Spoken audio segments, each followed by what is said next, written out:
serait pas du tout correct de pouvoir banaliser le contexte. Mais je vais d'abord m'appuyer sur la question d'ordre juridique. Étant donné que jusqu'à présent, le parquet d'Abidjan ne s'est pas saisi de quoi que ce soit, j'estime pour ma part que cela relève simplement de l'appréciation des uns et des autres sur une tentative, sur la possibilité d'une intelligence avec une puissance étrangère qui est dans une situation de tension avec la Côte d'Ivoire. Je dis bien, les propos tenus par Ibrahim Traoré ne sont pas des propos inventés par qui que ce soit. Si on n'est pas rentré dans une confrontation, c'est parce qu'Abidjan se garde bien de ne pas réagir à la hauteur des propos tenus et des accusations du président du Burkina Faso. Ça, c'est une réalité. Ce n'est pas nous qui portons sa parole, c'est lui qui porte sa parole, qui dit que c'est très grave de dire qu'un pays, n'importe lequel, menace votre défense nationale, abrite des terroristes et autres. C'est extrêmement grave. Et quiconque gouverne et ne tient pas avec sérieux de tels propos ne mérite pas de gouverner.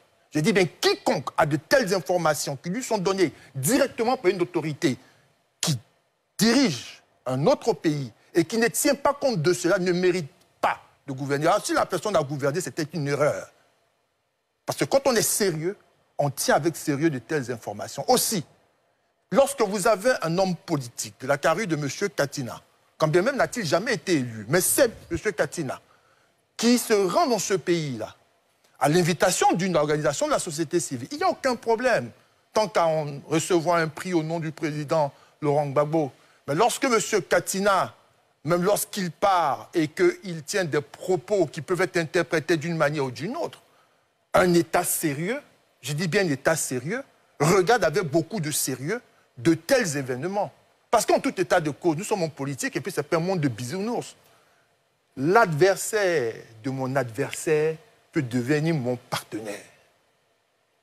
Tant que je peux pouvoir trouver un moyen de déstabiliser, je le fais. Il saisit une opportunité, M. Katina, tactiquement. De déstabiliser. Je dis, il peut vous déstabiliser d'un point de vue politique. Il peut vous déstabiliser d'un point de vue de la communication. C'est bien de cela qu'il est question. Donc, le pouvoir qui est en place est en droit, le parti au pouvoir est en droit, de la même façon que M. Katiner est en droit de donner son opinion. Le pouvoir qui est en place est aussi en droit de donner son opinion. Et de dire que sur cette question, ils ne sont pas d'accord. C'est bien ça, les droits constitutionnels. Maintenant, ce qui compte, c'est la réaction du pouvoir judiciaire. Et le pouvoir judiciaire ne réagit pas parce que, jusqu'à présent, certainement, il ne détient pas des éléments matériels et qui pourraient constituer une infraction. Moi, c'est là que je regarde. C'est à ce niveau-là que je regarde. Pour le reste, c'est le commentaire politique des personnes qui vont bientôt s'affronter dans une élection, parce que les uns et les autres vont présenter des candidats, et qui, bien sûr, interprètent les actions des uns et des autres en vue de pouvoir leur donner un certain contenu. Pour le reste, qu'est-ce que la justice fait? Est-ce qu'il y a une information judiciaire qui est ouverte? Non, pour le moment, parce que techniquement, on n'a pas encore trouvé d'éléments qui pourraient, bien sûr, être constitutifs d'une infraction au titre du Code pénal. Et c'est là ma position. Très bien. Alors, je voudrais tout simplement dire qu'il y a un principe de droit qui est un principe universel de logique. C'est lui qui accuse à la charge de la preuve. Avant que je ne réagisse, si tu es quelqu'un d'intelligent, quand tu m'accuses, quand tu profères des allégations, tant que tu n'apportes pas d'éléments matériels, je serai trop idiot de réagir. Je dirais. Donc, j'explique une situation. Ah ouais. On nous dit que face aux accusations qui sont d'allégations ou des incantations jusqu'à présent, l'État de Côte d'Ivoire ne réagit pas. C'est de bonne intelligence. Parce que lorsqu'on a un tel niveau de responsabilité contre des chefs d'État, chefs de l'administration, chefs des armées, lorsqu'on prononce des choses que l'on promet dans les jours qui suivent d'apporter les preuves, on les apporte. Quand on ne le fait pas, celui qui est en face de vous, son silence là, est d'une intelligence énorme. Il vous juge. Et c'est de ça qu'il est question. Il ne serait pas intelligent de réagir lorsque la personne promet des preuves. Donc la réaction de l'État de Côte d'Ivoire est une réaction d'intelligence. On attend donc les preuves. Moi, en tant que citoyen, j'attends les preuves. Parce que je ne suis pas là pour défendre qui que ce soit. Parce que si mon État, moi, mon pays, se constitue, se met dans une telle situation, c'est grave. Et quand on est dans une pareille situation en tant que chef d'État, qu'on profère de telles choses, c'est d'autant plus grave. Donc nous attendons tous de pareilles preuves parce que les terroristes, là, lorsqu'ils attaquent quelqu'un, là, ils ne font pas de différenciation. C'est de ça qu'il est question.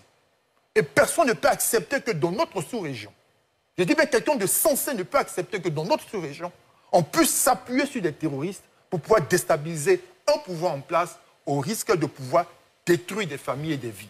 C'est inacceptable. Et ça, c'est la première des choses à faire. C'est en cela que pour nous, en tant qu'Ivoiriens, en tant que personne humaine, nous nous interrogeons, nous attendons que les preuves soient apportées. C'est important lorsque le haut niveau de responsabilité qu'on porte a eu à dire pareille chose. Seconde chose, le cas de M. Katina, très rapidement, pour le cas de M. Katina, je dis que le contexte, c'est celui-là. Le contexte n'est pas qui est putschiste ou pas. Le contexte, c'est ça. Et moi, en tant que citoyen, lorsque je vois M. Katina là au Burkina, je n'ai aucun problème. Lorsque je l'entends parler et qu'il a des propos élogieux, je dis OK. Mais attention, M. Katina, de tous les citoyens qui sont ici, nous ne sommes pas tous, on est tous égaux, mais nous n'avons pas tous les mêmes fonctions. La parole politique est puissante, autant que la parole religieuse.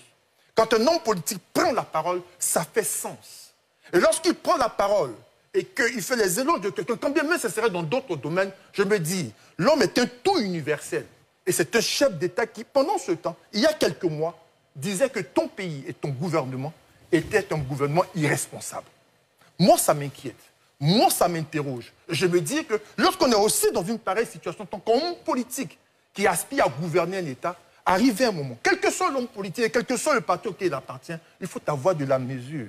D'accord. Parce que vous, demain, aurez à solliciter la confiance de certains Ivoiriens au-delà de ma personne.